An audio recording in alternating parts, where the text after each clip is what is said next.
Hey there, everybody. Franklin Taggart here, and it is time for a virtual coffee break. I've got my coffee. Grab your beverage. Let's chat for just a minute. Okay, so here is where I'm going to go today. The two things. First of all, my son just got offered his first job today. He's going to be working retail at a sporting goods store here in Loveland, and I'm very excited for him and very proud of him. He had a stellar interview, and he's done real well, in getting prepared for this and all of that stuff. So they offered the job to him right on the spot, and he said yes. So that was one of the things that was kind of fun today. But it got me to thinking about at the various stages of life, the different kinds of opportunities that I was looking for. And I like to think about opportunities rather than looking for a job or looking for a project or looking for a task. I like to think about things in terms of opportunities, which means like opportunity for me has a couple of factors to it. One of them is that an opportunity is a chance for me to grow in some way, shape, or form, whether that's to, learn a new skill, whether it's to become more competent in some leadership area or in some kind of a coaching ability. The opportunity has to provide room for growth. The other thing that opportunity is for me is that it is a chance to be with the people that I want to be a part of, the communities that I want to be a part of. So one of the things that I look at when I'm working with people on creating the type of life that they want for themselves is that I ask them a lot about what kinds of opportunities are they looking for. And again, the way that I look at it is that I'm not just looking for a job. I'm not just looking for a way to make some money. Nothing wrong with that, and I've been in places before where that was a really helpful thing. But when I talk about opportunity, the thing that I am looking for is like right now I can articulate the opportunities that I'm looking for as I want to meet with small groups of creative people, and I want to learn from them what their greatest business challenges and marketing challenges are, so that we can start to, find ways for them to get, past those things.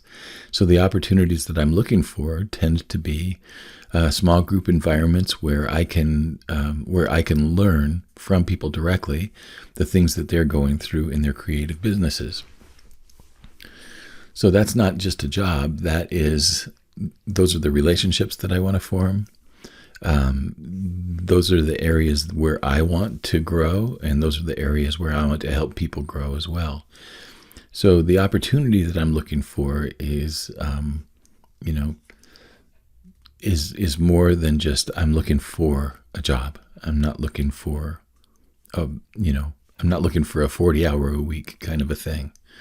I'm looking for a mission, right? Another example of helping people find opportunities is I like to think of marketing as different types of opportunities as well. So when I talk to people about their marketing, I don't talk to them necessarily about their customer avatar right off the bat. One of the things that I'm really interested in hearing from them is what are the opportunities that they want to create for their marketing. Do you want to be a featured writer in a major publication? Do you want to be featured on the Oprah's Book Club? Do you want to be on the Rachel Ray television show? Do you want to be a guest on some other TV show?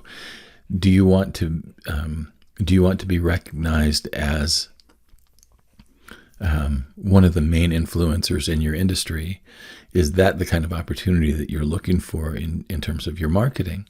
Because if you can really identify and define the opportunity that you're looking for, a lot of those secondary things fall into place quite naturally, right? So what I usually start with for folks, whether it be in their business, in their marketing, in their career path, is, what opportunity are you ready for? What does it look like for you to, grow into this next expression of who you are, right? Now, I remember in my own music career, there was a time period where I had gone from mostly just playing, guitar in bands, in bars, and I thought that was going to be probably as far as I went. And one of the things that was very interesting is that I didn't really see what next level opportunities looked like for me at that time. But all of a sudden, I was invited to play with a couple of singer-songwriters, and they were starting to play in places like Philadelphia Folk Festival and the Merle Fest in North Carolina. And they were getting invited to play on these major stages. And when I went to play with them, all of a sudden, I started getting recognized as well. And as I said, I didn't even really realize that level of opportunity existed for me at that time. But one of the things that started to become possible as I became a little bit more known in those circles was that I was able to play more of those types of festivals and those types of gigs. And the more of those gigs that I played, the more opened for me, the more those kinds of doors opened for me. Ultimately, when I got sick, all of that got interrupted. And I never actually got back to playing at that level again. I've had a few gigs that were kind of, large stages, large crowds, but by and large, after 2011, when I regained my health, I went back to playing primarily in bars and breweries and coffee houses for small groups of people, and I enjoyed those times as well. But I had the taste of the bigger stages, and I missed those opportunities. So those are some things that I've been thinking about today. It's like thinking about what is the next opportunity for you in your career path, in your business, in the marketing that you're doing right now. What does that next level of opportunity look like for you? If you can think about that and articulate it and define it, a lot of the pieces of the puzzle get put into place and become much more clear. Now, I can't say why. Honestly, I think there's a mystery to it. And I kind of go back to, there was a spiritual teacher back in the 80s and 90s named Lester Levinson. And one of the things that he talked about was that the human imagination is kind of like this.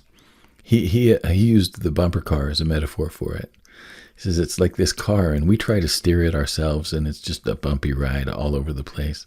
He says, but the way that bumper car gets energized is connected to the electricity in the ceiling.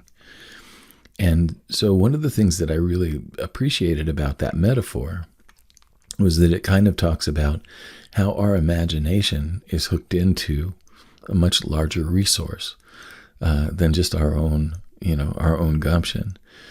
And so one of the things that I appreciated about him is that he talked about imagining bigger possibilities for ourselves. And as we did that, those bigger possibilities became energized. And when they became energized, they became much more possible. And I think that that's one of the reasons that envisioning these opportunities that you want is a really important step in whatever it is that you're doing next.